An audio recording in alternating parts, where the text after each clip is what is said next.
आज आपण बनवतोय अंड्याचं चीजी ऑमलेट. तर त्यासाठी मी इथं ब्रेड घेतला आहे, चीज घेतलं आहे आणि कांदा टमॅटो एकदम बारीक चिरून घेतलेले आणि थोडीशी मिरची घेतलेली. त्यासाठी 4 अंडी घेतली आहेत. ही अंडी अशी फोडून आणि फेटून पण घ्यायची. ते 4ही अंडे मी फोडून घेतली आहेत. आता आपण फेटून घेऊया. हे असं छान फेटून घ्यायचं आहे. छान अंडी फेटून झाल्यानंतर आपण मीठ आणि थोडीशी हळद टाकणार आहोत. चवीपुरतं मीठ टाकायचं. मी 1 चमचा मीठ टाकलेले आणि अर्धा चमचा हळद टाकलेली आहे. हे टाकून झाल्यावर परत एकदा आपण फेटून घेणार आहे.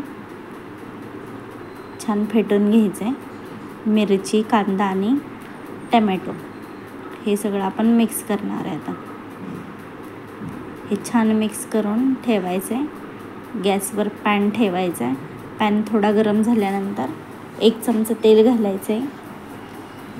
तेल थोडंसं गरम होऊ द्यायचं आहे आणि मग आपण हे अशा पद्धतीने ब्रेड कट केलेले 4 ब्रेड मी घेतलेले आहेत. 4ही ब्रेड ह्यात बसतात बरोबर. हे अशा पद्धतीने कट करायचे ते आणि हे असेच ठेवायचे. ते हे असं ठेवून घेतले ते 4ही ब्रेड मी आणि त्याच्यावर आपण हे अंड्याचं मिश्रण जे आपण बनवलेलं आहे ते पूर्ण त्याच्यावर टाकायचं आहे. पूर्ण त्याच्यावर टाकायचं आहे त्याच्यावर. हे अशा पद्धतीने मी टाकलेलं आहे. थोडीशी मिरची पावडर टाकलेली आहे त्याच्यावर आणि 1-2 मिनटासाठी झाकण ठेवलेलं आहे. झाकण ठेवल्यानंतर खालच्या बाजूने एकदा चेक करायचे आपलं ऑमलेट छान भाजलं गेलेलं आहे का. मी चेक करून बघितलं तर भाजले गेलेलं आहे छान. हे बघा अशा पद्धतीने छान भाजलं होतं.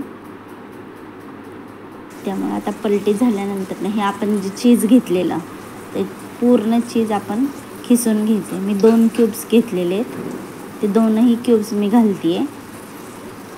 आपण आपल्या आवडीनुसार कमी किंवा जास्त आपण करू शकतो.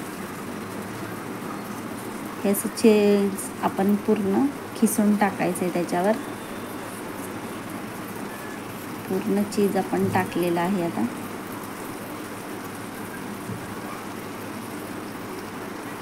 छान चीज टाकायचं आहे. चीजने छान टेस्ट येते मस्त.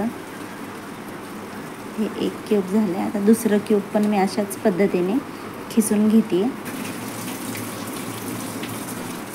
अशा पद्धतीने चीज आपण टाकलेले आहे आणि आपलं ऑमलेट तयार आहे. अशा पद्धतीने आपलं ऑमलेट तयार आहे.